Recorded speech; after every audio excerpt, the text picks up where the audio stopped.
नमस्कार दोस्तों। आज देश में विगत कई वर्षों से ये चर्चा चल रही है कि नरेंद्र मोदी सरकार की जो विदेश नीति है बहुत सफल है, बहुत प्रशंसनीय है। खास करके जब ये कोई देश में जाते हैं तो जो मेज़बान देश के जो प्रधानमंत्री या राष्ट्रपति हैं वो इनसे गले मिलते हैं। तो उसी का मैं विश्लेषण कर रहा हूँ, लेकिन मैं यह कह रहा हूँ कि इनका विदेश नीति अब तक फेल्यूर रहा है। कैसे फेल्यूर रहा है उसी का मैं विश्लेषण कर रहा हूँ।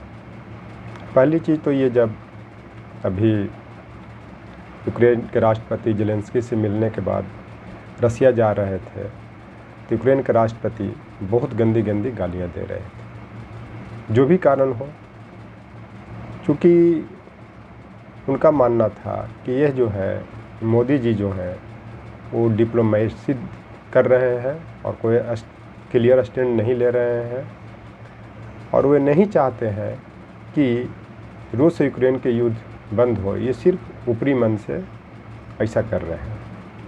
तो इस संदर्भ में एक कहावत भी है कि न देर है न अंधेर है, सब ये कर्मों का खेल है। मेरा कहने का मतलब है कि लाइफ में उतार चढ़ाव आता है,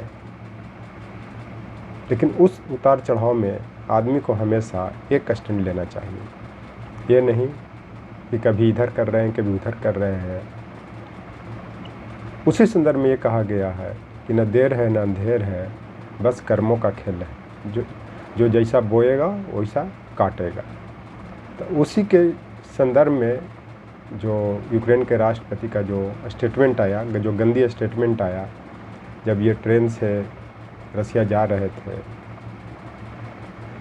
तो आप इसी से अंदाज लगा सकते हैं कि इनका विदेश नीति कैसा है।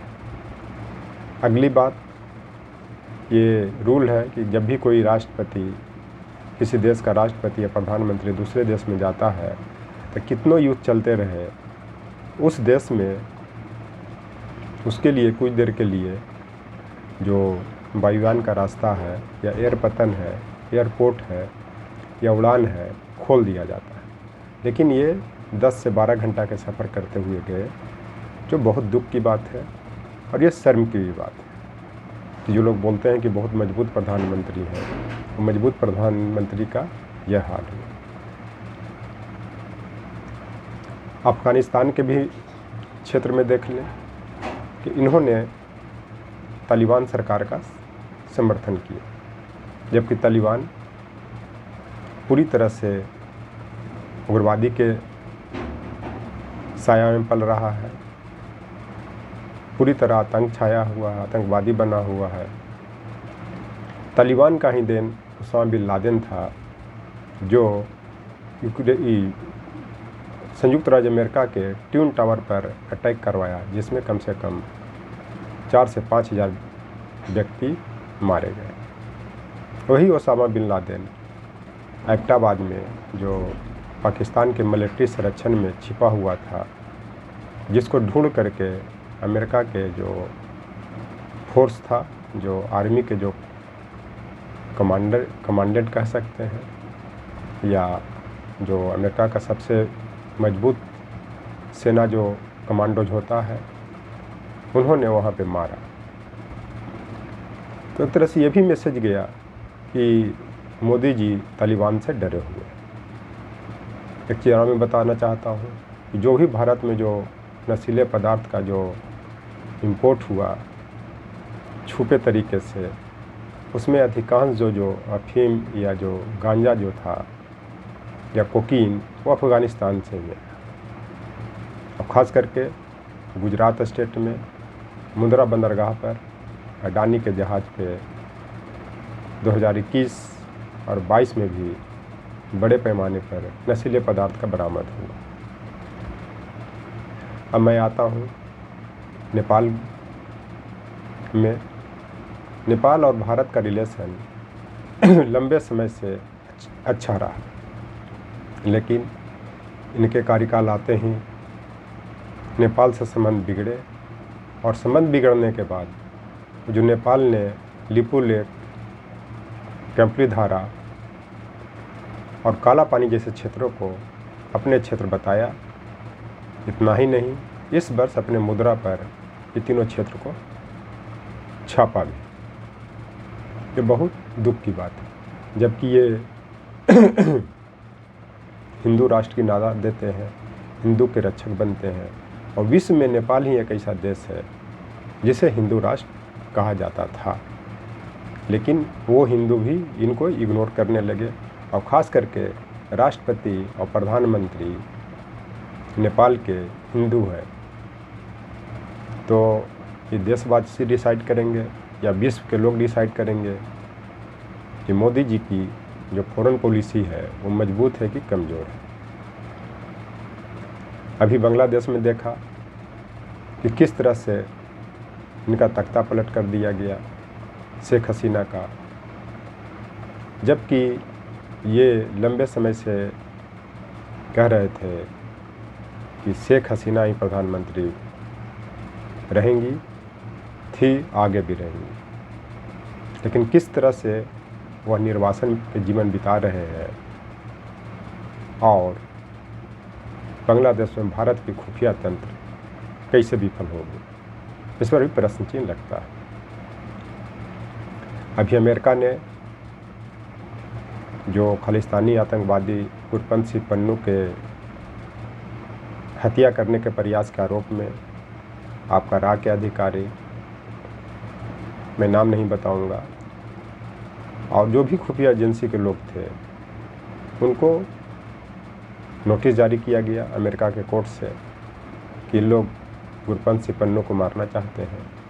यहाँ तक कि आरोप लगाया जा रहा है कि भारत के राष्ट्रीय सुरक्षा सलाहकार अजीत डोभाल का भी उनकी हत्या के प्रयास में हाथ है। इसी कारण अजीत डोभाल अमेरिका नहीं गए, क्योंकि ये शंका थी कि शायद अमेरिका के जो सेना है या पुलिस है अजीत डोभाल को गिरफ्तार कर सकते हैं, क्योंकि जहाँ जहाँ मोदी जी जाते हैं या एस जयशंकर जी जाते हैं वहाँ वहाँ अजीत डोभाल जरूर जाते हैं।